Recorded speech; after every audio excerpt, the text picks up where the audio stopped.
मेहनत का फल का महत्व। एक नगर में प्रतिष्ठित व्यापारी रहते थे जिन्हें बहुत समय बाद एक पुत्र की प्राप्ति हुई थी। उसका नाम चंद्रकांत रखा गया। चंद्रकांत घर में सभी का दुलारा था। अति कठिनाई एवं लंबे समय इंतजार के बाद संतान का सुख मिलने पर घर के प्रत्येक व्यक्ति के मन में व्यापारी के पुत्र चंद्रकांत के प्रति विशेष लाड प्यार था, जिसने चंद्रकांत को बहुत बिगाड़ दिया था। घर में किसी भी बात का अभाव नहीं था। चंद्रकांत की मांग से पहले ही उसकी सभी इच्छाएं पूरी कर दी जाती थी। शायद इसी के कारण चंद्रकांत को ना सुनने की आदत नहीं थी और ना ही मेहनत के महत्व का आभास था। चंद्रकांत ने जीवन में कभी अभाव नहीं देखा था, इसलिए उसका नज़रिया जीवन के प्रति बहुत अलग था। और वही व्यापारी ने कड़ी मेहनत से अपना व्यापार बनाया था। ढलती उम्र के साथ व्यापारी को अपने कारोबार के प्रति चिंता होने लगी थी। व्यापारी को चंद्रकांत के व्यवहार से प्रत्यक्ष था कि उसके पुत्र को मेहनत के फल का महत्व नहीं पता। उसे आभास हो चुका था कि उसके लाड प्यार ने चंद्रकांत को जीवन की वास्तविकता और जीवन में मेहनत के महत्व से बहुत दूर कर दिया है। गहन चिंतन के बाद व्यापारी ने निश्चय किया कि वो चंद्रकांत को मेहनत के फल का महत्व स्वयं सिखाएगा, चाहे उसके लिए उसे कठोर ही क्यों न बनना पड़े। व्यापारी ने चंद्रकांत को अपने पास बुलाया और बहुत ही तीखे स्वर में उससे बात की। उसने कहा कि तुम्हारा मेरे परिवार में कोई अस्तित्व नहीं है। तुमने मेरे कारोबार में कोई योगदान नहीं दिया और इसलिए मैं चाहता हूँ कि तुम अपनी मेहनत से धन कमाओ, तभी तुम्हें तुम्हारे धन के मुताबिक 2 वक्त का खाना दिया जाएगा। यह सुनकर चंद्रकांत को कोई ज़्यादा फर्क नहीं पड़ा। उसने उसे क्षण भर का गुस्सा समझ लिया, लेकिन व्यापारी ने भी ठान रखे थे।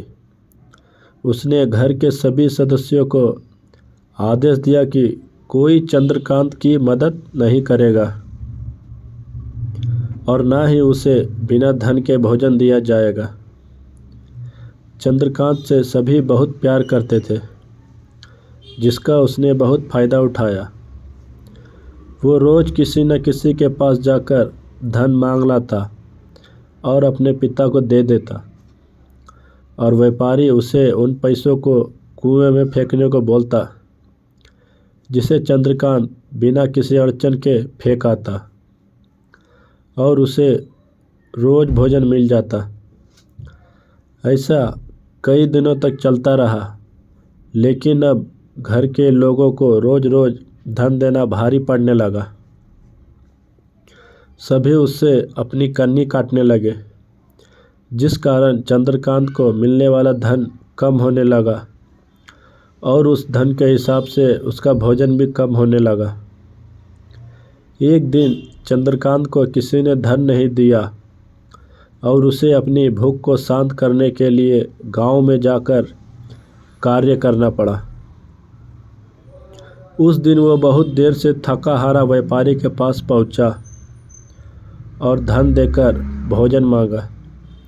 रोज के अनुसार व्यापारी ने उसे वो धन कुएं में फेंकने का आदेश दिया, जिसे इस बार चंद्रकांत सहजता से स्वीकार नहीं कर पाया और उसने पलटकर जवाब दिया, पिताजी, मैं इतनी मेहनत करके पसीना बहाकर इस धन को लाया और आपने मुझे एक क्षण में इसे कुएं में फेंकने का दिया।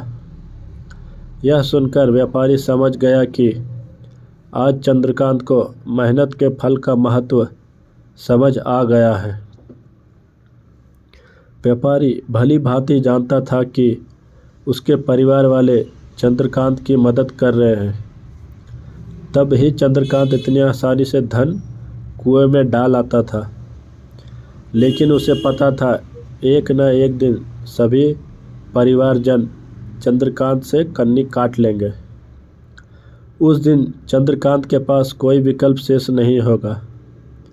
व्यापारी ने चंद्रकांत को गले लगा लिया और अपना सारा कारोबार उसे सौंप दिया।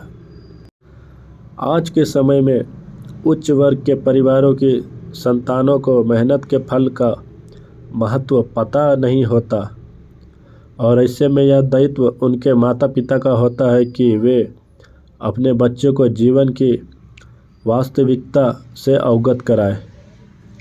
लक्ष्मी उसी घर में आती है जहां उसका सम्मान होता है। मेहनत ही एक ऐसा हथियार है जो मनुष्य को किसी भी परिस्थिति से बाहर ला सकता है। व्यापारी के पास इतना धन तो था कि चंद्रकांत और उसकी आने वाली पीढ़ी बिना किसी मेहनत के जीवन आसानी से निकाल लेते। लेकिन अगर आज व्यापारी अपने पुत्र को मेहनत का महत्व नहीं बताता, तो एक न एक दिन व्यापारी की आने वाली पीढ़ी व्यापारी को कोसती रहती। धन्यवाद।